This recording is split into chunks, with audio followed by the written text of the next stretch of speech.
Hello, everybody. Thank you for tuning into ChannelBK. My name is Brian.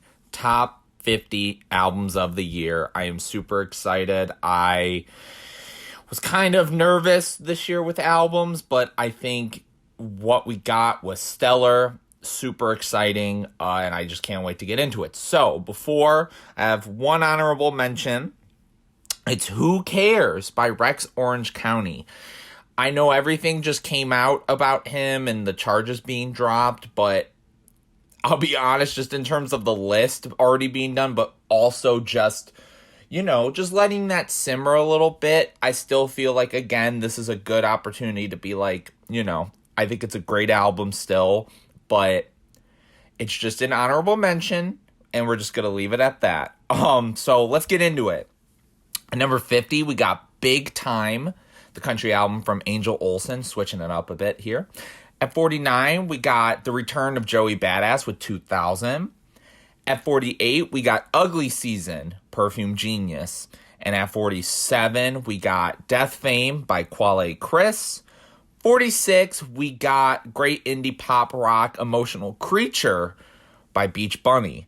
At 45, we got Baby by Petrol Girls. And at 44, we got The Loneliest Time by Carly Rae Jepsen. At 43, we got a return to form for Dashboard Confessional with All the Truth That I Can Tell. And at 42, we got Sometimes Forever, Soccer Mommy. At 41, we got a change of pace for Lupe Fiasco with Drill Music in Zion. And at 40, we got In the Darkness, Hearts Aglow, Weyes Blood. At 39, we got a surprise album that made it onto this list, I Walked With You a Ways by Planes. Shout out to Joshua Kirk. At 38, we got Dance Fever, Florence and the Machine. And at 37, we got Component System with the Auto Reverse, Open Mike Eagle. At 36, we got Once Twice Melody, the huge brand new album from Beach House. And at 35, we have the second Jack White album of the year, Entering Heaven Alive. More singer-songwriter-y. At 34, we got Surrender, Maggie Rogers. At number 33, we got The Loser by Gospel. Such a great sounding record. 32, we got Louie by Kenny Beats, a great hip-hop instrumental album. And at 31, we got a great hip-hop album, King's Disease 3 with Nas, and shout out to Hit Boy.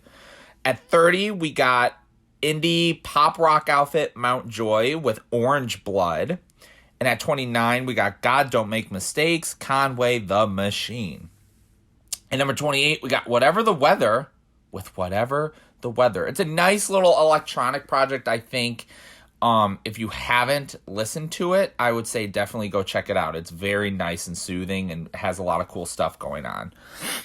At 27, we got Melt My Eyes, See Your Future, Denzel Curry. And at number 26, we got Renaissance, Beyonce, going into that, EDM style dance music. 25. It's Almost Dry, Pusha T. I don't think it is nearly as consistent as stuff he's put out before, but I still think this is a really solid album. I like the various production on here. Again, coming off of Daytona, it was nice to kind of hear some of the stuff he did on here. And it's still great. It still follows in that path of him making oddly catchy music with that kind of Coke rap inspired flavor. And I really think this is still a really solid album. At 24, we got Cave World by Viagra Boys. This album shocked me. Their last album was not there for me, but this album was super experimental, super weird, off the cuff, and I really enjoyed it. 23, we got Capri Songs by FKA Twigs. Again, not really expecting this, mixtape from her this year, but, it was solid and really well done.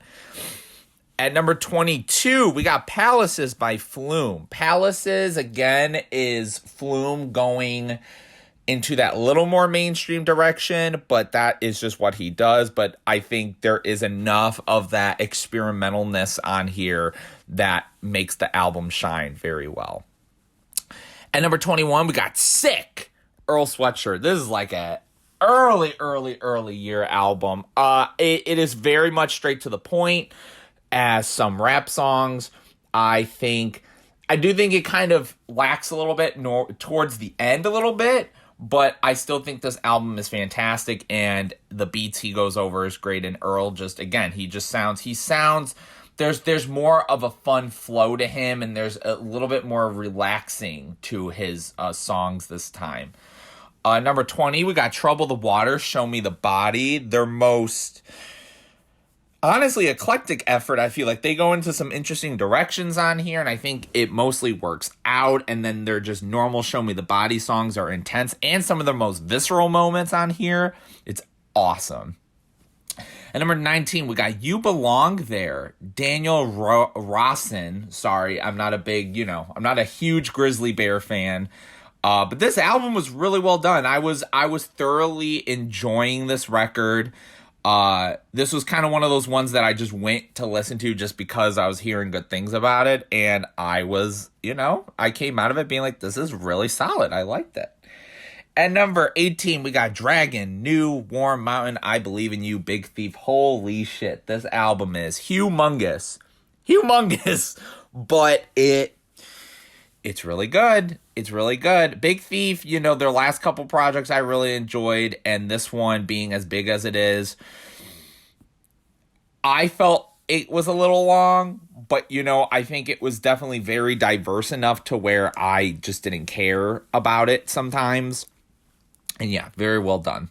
At number 17, we got Bronco, Orville Peck. This album was huge, bombastic, country with, whole lots of elements in here. I think as a vocalist, he's great. And I think songwriting-wise, this album is just very well done, very catchy, and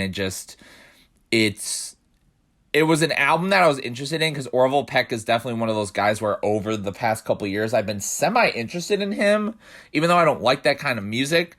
But this album was great. I loved it. Number 16, we got Motomami, Rosalia. Definitely not as consistent in terms of a flow as her last record, but I'm pretty sure this is higher up than her last record. It's experimental. She does a lot of interesting things. I really liked a lot of the songwriting on here. And again, it's very experimental, and there's a lot of different avenues that she goes down, and it was fantastic. 15, Oxy Music, Alex Cameron. I think besides the last two songs on the album, this album is really well done. I think it's very consistent. Alex is doing what he does best. It's probably one of his most minimal records. The grooves on here are fantastic. And again, he's just doing what Alex Cameron does best with his songwriting and his performances. At 14, we got A Light for Attracting Attention, The Smile, obviously the offshoot of Radiohead. Again, this kind of does... It's kind of just like, when you get an offshoot of this, you start to wonder, what you're going to get. And honestly, I think from Tom York's solo stuff, and then I know Atoms for Peace, I was trying to think of that. I think this is the best thing he's done out of all those projects, to be honest. I think it's great. Yeah. 13, American Bollywood, Young the Giant. It's a little girthy. It's a little lengthy. But other than that, I think this album is fantastic. And it definitely is a lot more subtle and experimental than their last record, which was a little poppier. I think the songwriting on here is great. Again, performances. And as a band, they just are very locked in. They're great. And it definitely, like I said, even though I really like their last record, this one is definitely a more solid record, Home of the Strange.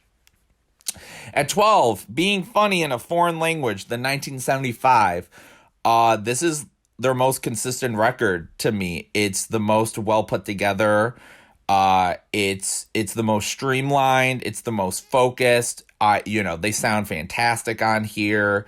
It's so catchy. It does certain things simply that are effective. It does some very unique things effectively. And, Maddie, I'm telling you, these last couple albums, he's getting a fan out of me. That son of a bitch. And at number 11, we got Hyperdimensional Expansion Beam. The Comet is Coming. This record is, unlike their last record where I felt like it definitely felt like there was more of these builds and each track had this really strong foundation. This album felt more like each song was like a song.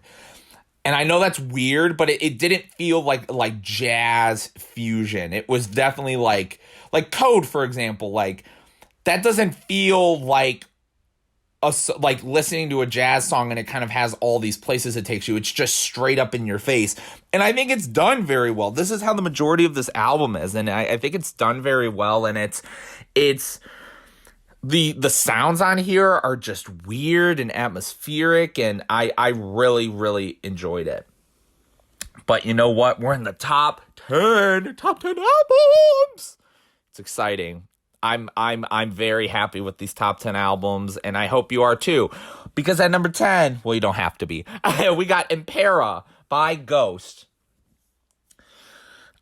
I know on my show, What's on Repeat with Joshua Kirk, I brought this album up, and one of the comments that I brought up about it was I compared it with the last two Clipping albums, where I really felt like the singles were really great off of the first one, but as a whole, the second project was better. And I kind of agree with this over Prequel. Prequel was an album that, I think as a whole, it's still a fantastic album. I really like it. But on this album, I don't know what it was. I know a lot of people have issues with it because it may not be as spooky, or it kind of goes into what Dance Macabre was, but even more so.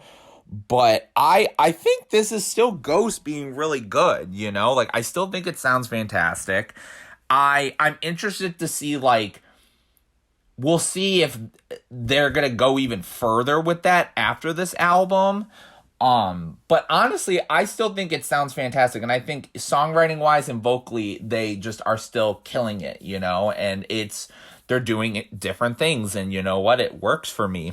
So great job, Ghost. Number 9 is Palomino, First Aid Kit. Fantastic country rock, Americana rock. Just the vocal melodies are fantastic. The songwriting is some of the best I've heard this year. It's beautiful. It's gorgeous. There's no ifs, ands, or buts about it. There's nothing overly complicated or experimental. It's straight to the point, and I love it. It's fantastic, and definitely give this album a listen. At number 8, we got the return of Preoccupations with Arrangements. I was not the biggest fan of their last album, and this album was way more stripped back in terms of how many songs are on here, but sonically, I think every track almost hit amazingly for me. The flow on here is great. And, Preoccupations are an odd band for me to just be I love this, band. They're fantastic, blah, blah, blah, blah, blah. But I just am telling you that this record, just from new material, you could see that they're going in a more a little accessible, but it still works. They're catchy, but they're dark and menacing, and it works very well. But a band that doesn't, I don't think, fit the menacing category, it's Spiritualized. And number 7, Everything Was Beautiful. I don't know why this album clicked with me as much as it did. But, I'm not the biggest Spiritualized fan. I listened to their last record. I know, obviously I know who they are, and I know their history and how influential they are. But this album was just fantastic. I don't know what it was, and I love the sonics on here. It was something where I just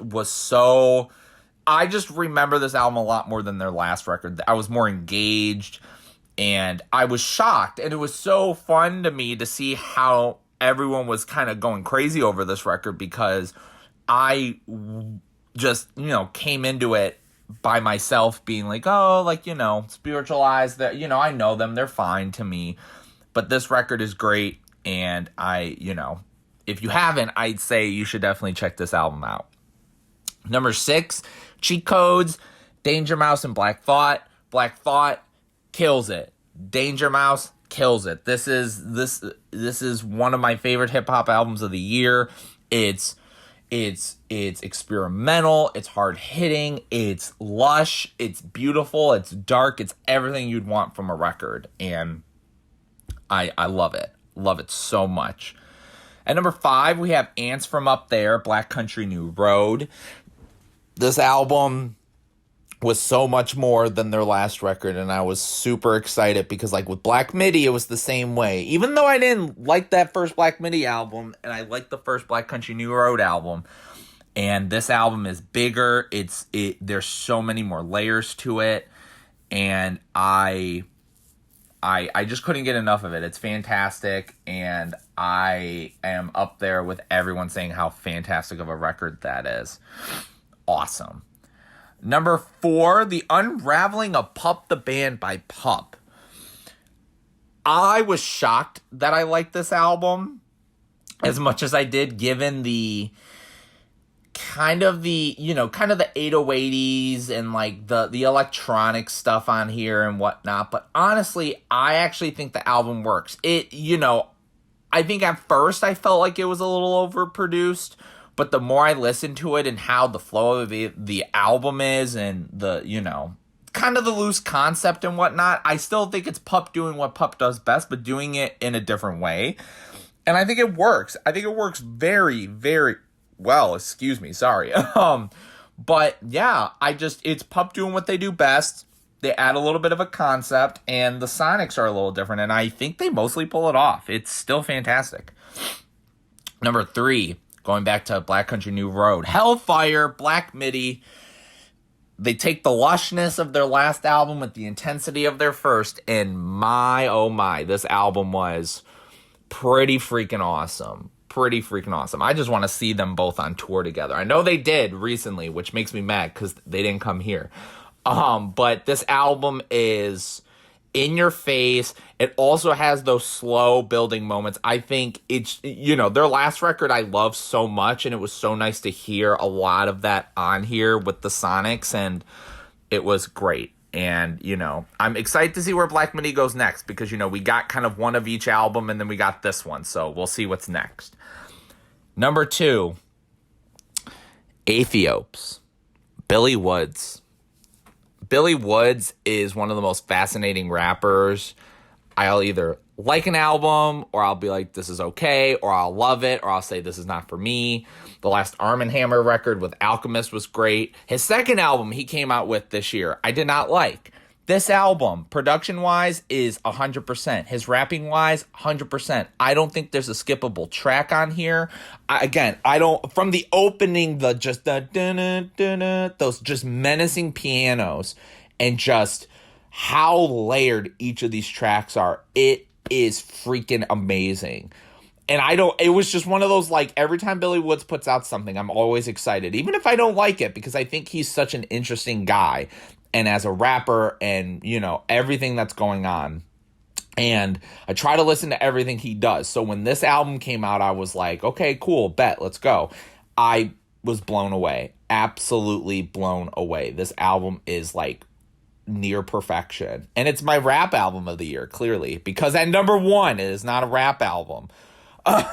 It's an album that was there from the beginning, and I'm not shocked that it has stayed here. It has been in my head all year because it is Fear of the Dawn, Jack White. He, took the experimental Boarding House Reach sounds, brought it onto a more in-your-face rock sound, and it is perfection. I love it. It's catchy. Every song flows so well into another. There's not a skippable song. Every song is stuck in my head, from the riffs, from his vocals, from the lyrics. It's like everything on this record is just like perfect. Like it is so great. It does so many, even like Heidi Heidi Ho. That song has grown on me so much. Like, I don't think it's just kind of goofy and whatever. Like, I love it now. Yeah, I freaking love this album. It is like it is awesome. It is just, it's one of my most played albums in recent memory too, and that's difficult because I know there are a lot of times where like I'll really like an album and it doesn't end up being, you know, something that I just will listen to all the time. But this album is, and it's great. It's my number one album of the year, and that is gonna be it for lists, at least for now. My movies list will be coming out soon. But until then, thank you so much for watching. If you disagree or agree, leave what you have in the comments below, and check out my other lists. Like, comment, subscribe. You're all the best. And yeah, I'll see you with my final classic review of the year and my final list for this year. Thank you so much for watching. Thank you for tuning in to Channel BK. Peace out, everybody.